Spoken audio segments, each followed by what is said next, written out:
Since Pokemon began in 1995, it's gone on to become the highest grossing media franchise of all time. 340 million copies of the game sold, movies, TV shows, trading card games, and the ever-successful Pokemon Go.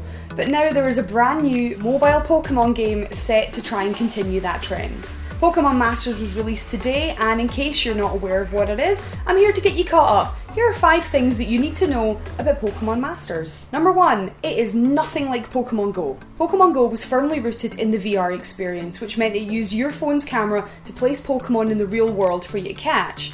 The emphasis was on travelling around on your map in your local area to try and catch as many Pokemon as possible. It was a great gimmick to begin with until people realised just how badly it ran away with your phone battery. Pokemon Masters is going to be a different experience, so unlike walking around real world locations and capturing Pokemon, the emphasis is going to be far more on a story mode and battling, which means you can do that from the comfort of your own couch. The game has you meeting up with characters across the history of the franchise, battling trainers one-on-one and in groups of 3, and even collecting badges to progress in the story.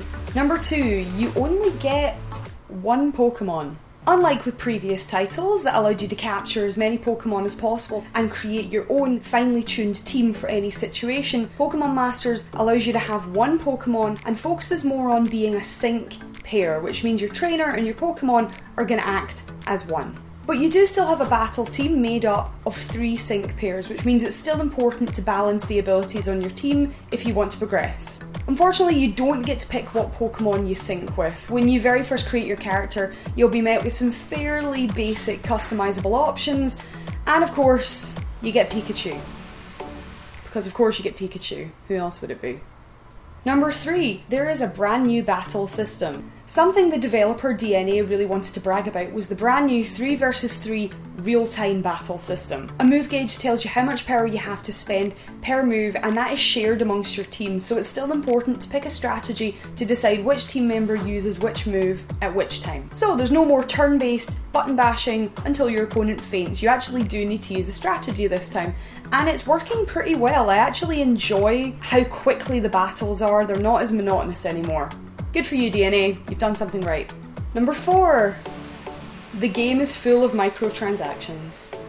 There are 65 sync pairs available to collect in the game, and there are 2 ways that you can do that. You can either grind through the levelling process and collect them as you go, or you can jump into the Pokemon store and pay for gems and use those gems to basically scout for sync pairs, which means you can keep hitting the button and get as many sync pair drops as you like, if you can afford it. To get a new sync pair, it's going to set you back about 300 gems, and if you don't want to grind through the levels of the game and collect the gems like that, you want to pay for them, well, that's going to set you back anything from 99 pence up to over 50 quid, depending on how many you buy. There is a daily discount that you can perform a scout for a sync pair for just 100 gems, but it can't be the gems that you've obtained by playing the game, it has to be the gems that you've bought with your real life money in the Pokemon store. Yeah, that makes sense. As you can imagine, this has been met with a lot of mixed reviews. Some outlets are saying that it's really light on the microtransactions and you don't have to do it if you don't want to.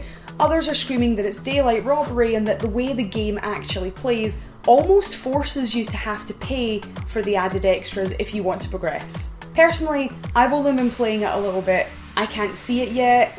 If I get to that stage, I don't know if I'll keep playing. I probably won't. I'm not really one for microtransactions.